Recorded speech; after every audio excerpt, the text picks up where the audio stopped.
Hey, in this video, I'm going to show you how sitting with a cushion or a low back support pillow can help. Believe it or not, there's one or two tricks to use them correctly. So we're going to use a pillow, or this is like an over-the-counter, like low back support cushion. Before I get there, just why we might use those. So the body was designed to move and move gently and fairly rhythmically and frequently throughout the day. Modern life has us sitting for a while. Sitting is not the worst thing for the body, but we just don't get consistent movement. And then we're trying to often maintain these upright postures, which are okay, but they take muscle work to do.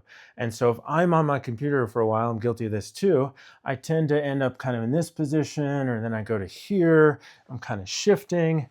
And movement is good. It's good to fidget. There's no one best posture, but after a while, sometimes the low back can get fatigued because it's doing all this work to try to support us.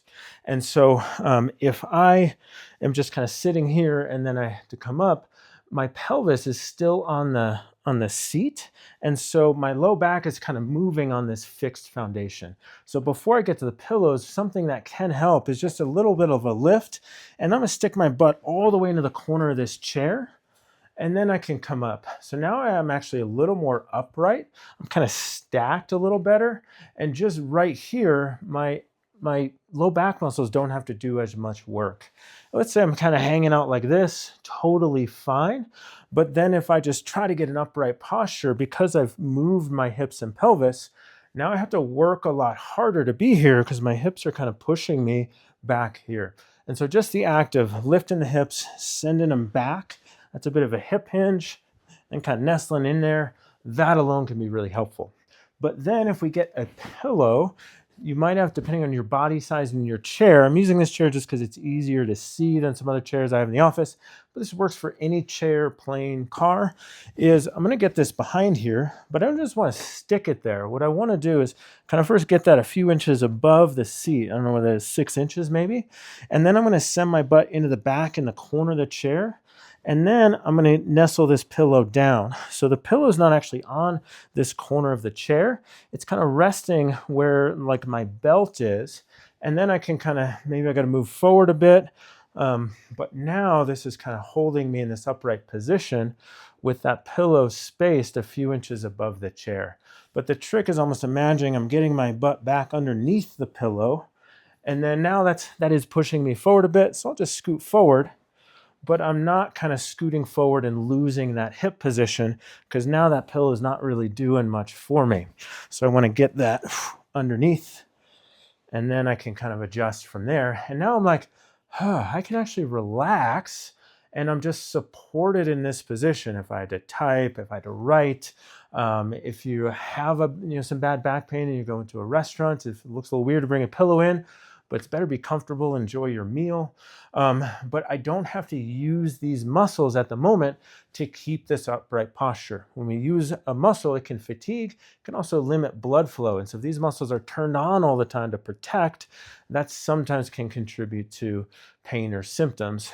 So we're not trying to hold this rigid posture with just the force of our will and musculature. It's okay to have some support. Let's be gentle to ourselves. I just got this online on Amazon. Just type in Google or do a search for low back support cushion. There's a ton of options out there. There's different widths. There's different heights.